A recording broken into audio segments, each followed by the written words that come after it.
Здравейте, аз съм Никола и в третия епизод на Какво научих днес ще си поговорим малко за футбол, както и за връзката му с бизнеса. Като цяло от известно време не следя толкова изкъсо футбола, защото по подобие на много други неща, футбола се променя с течение на времето и в това няма нищо странно и неочаквано, но пък аз губя интерес. Повод за това видео обаче, както най-вероятно сте чули, трансфера на Неймар от Барселона в Пари Сен-Жермен или накратко ПСЖ, както и новия световен рекорд от 222 милиона евро за най-скъпо платен футболен трансфер. В това видео ще разгледаме защо това се случи и какви са ползите за френския отбор ПСЖ. Неймар е бразилски футболист, който стартира професионалната си кариера в местния гранд Сантос, където прекарва 5 сезона, след което бива закупен от Барселона през 2013 година за около 57 милиона евро, като има клауза за откупуване, възлизаща на невероятните 190 милиона евро. Но какво представлява тази клауза? Накратко, футболист подписва договор с конкретен клуб за определен период от време. И ако през това време някой друг клуб желае да го привлече, то трябва да заплати тази сума, която обикновено е в пъти по-висока от реалната пазарна стойност на играча. Целта на тази клауза е да разубеди друг отбор да привлече конкретен играч. По времето, в което Неймар преминава в Барселона, най-скъпо струващия футболист е Кристиано Роналдо, който премина от Манчестър Юнайтед в Реал Мадрид за 94 милиона евро. Можете да си представите за каква огромна разлика става дума с клауза от 100 милиона повече. Неймар прекарва 4 сезона в Барселона и стигаме до сега, август 2017. Като не пропускаме, че през ноември 2016 Неймар подписва нов договор с Барселона и клаузата му за откупуване е повишена от 222 милиона. Като най-вече скъпия трансфер към онзи момент е на стойност 105 милиона евро за преминаването на Погба от Ювентус в Манчестър Юнайтед. Тоест, ако някой желае да привлече Неймар, то трябва да заплати не 10, 20 или 30% повече от сегашния рекорд, а двойно.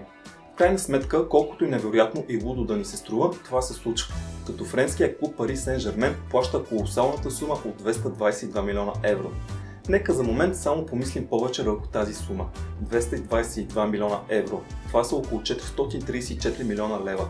За тази сума могат да се закупат около 11 000 чисто нови автомобила Volkswagen Golf с базово оборудване, 1700 лимузини Mercedes S-класа с прилично оборудване, 170 луксозни 3-етажни къщи в Драгалевци или 9 самолета Falcon 2000, които се ползват от българското правителство. Но какво ще се случи с ПСЖ от тук нататък? Френският отбор е собственост и се управлява от катарски фонд от 2011 година насам, което превръща отбора в един от най-богатите. В момента футболът е до голяма част бизнес. Да, разбира се, че бизнесът винаги е бил обвързан с спорта, но никога колкото в наши дни. Накратко, инвестираш и очакваш след време инвестицията да ти се възвърне и да имаш печала. Това е важното. С идването на новото управление на ПСЖ се привличат класни играчи като Тиаго Силва, Златан Ибрахимович, Едисон Кавани, Давид Луис, както и треньори като Карло Анчелоти и Лоран Блан. Инвестиции в размер на 1,5 милиарда евро са извършени. Става дума не само за нови играчи, но и за нови съоръжения за тренировки. Преди катарското управление ПСЖ инкасира финансови загуби с години, като последната година преди смяната на управлението загубите възлизат на 48 милиона евро. Но благодарение на новите инвестиции и мениджмънт през 2016 година ПСЖ са на 6-то място по приходи и са единствения френски отбор в топ 20. В класацията за най-богати футболни клубове на Forbes са 13, като изпреварват Атлетико Мадрид, Интер и Рома. Но при следващото обновяване на класацията би трябвало да се изкачат повече заради трансфера на Неймар. Под катарското управление ПСЖ се превръща постепенно в световен комерциален бранд с много спонсори и партньори. Авиокомпанията Emirates е един от основните спонсори на клуба, като осигурява 28 милиона евро на година, 8 пъти повече преди новото управление на клуба. Но разбира се, с появяването на Неймар положението ще се подобри още повече, като дори някои специалисти твърдят, че приходите могат да се увеличат с до 50%. В днешно време вече самите играчи нямат възможност да се отдадат на отбора си, както това са правили например Франческо Тоти, който през цялата си кариера от 25 сезона е играл само за Рома, или Паоло Малдини със своите 24 сезона за Милан, или Райан Гигс с 24 сезона за Манчестър Юнайтед и така нататък и така нататък.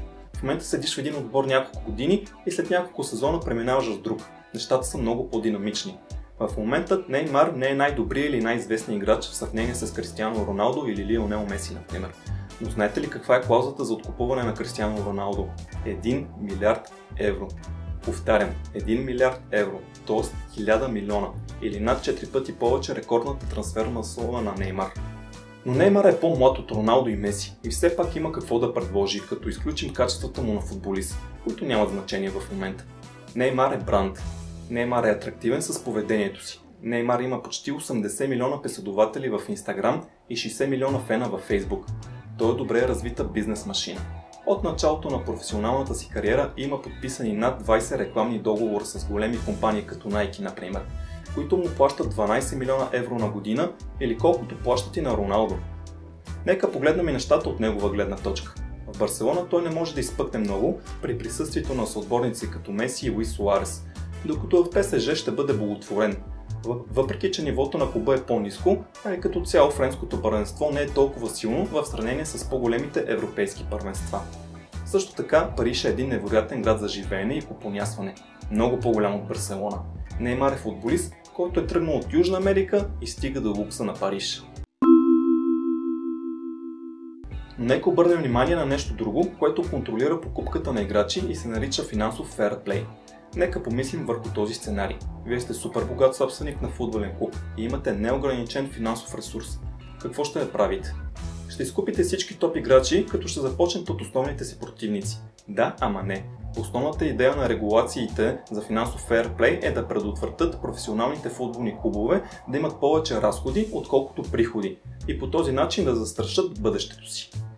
Според правилата, в рамките на 3 години клуб като ПСЖ, например, може да харчи до 30 милиона евро повече спрямо приходите, като в тези разходи не са включени детските школи, стадиони и други съоръжения. Неймар подписва 5 годишен договор с ПСЖ, като заплатата му след данъци и такси е 600 000 евро на седмица или 31 милиона евро на година. Също така, според правилата за финансовия фейрплей, трансферната сума на играча се разделя на годините в договора му, т.е. 222 милиона делим на 5 и се получава 44 милиона на година. И ако прибавим заплатата на Неймар, то разхода на ПСЖ е 75 милиона евро за година. И горе-долу толкова приходи трябва да има, за да спазят финансовия фейрплей. Но как ще се случи това? Чрез повече продажби на тениски и билети за мачове, чрез нови договори с спонсори, чрез нови спонсори, чрез приходи от различни турнири като Шампионската лига, както и чрез продажба на играчи. Като цяло се оказа, че ПСЖ вече е една много добре развита бизнес машина, което се случва благодарение на много добър мениджмънт и наличие на финансови инвестиции. Мен лично футболните възможности на отбора не ме впечатляват толкова, колкото бизнес развитието. Но нищо чудно, след няколко години отбора да успее да спечели най-ценния трофей, този на Шампионската лига. Разбира се, ПСЖ надали някога ще има толкова много отдадени фенове, като клубове с дългогодишна история от ранга на Манчестър Юнайтед и Ливърпул, но в това видео говорим за бизнес. А бизнесът си е бизнес.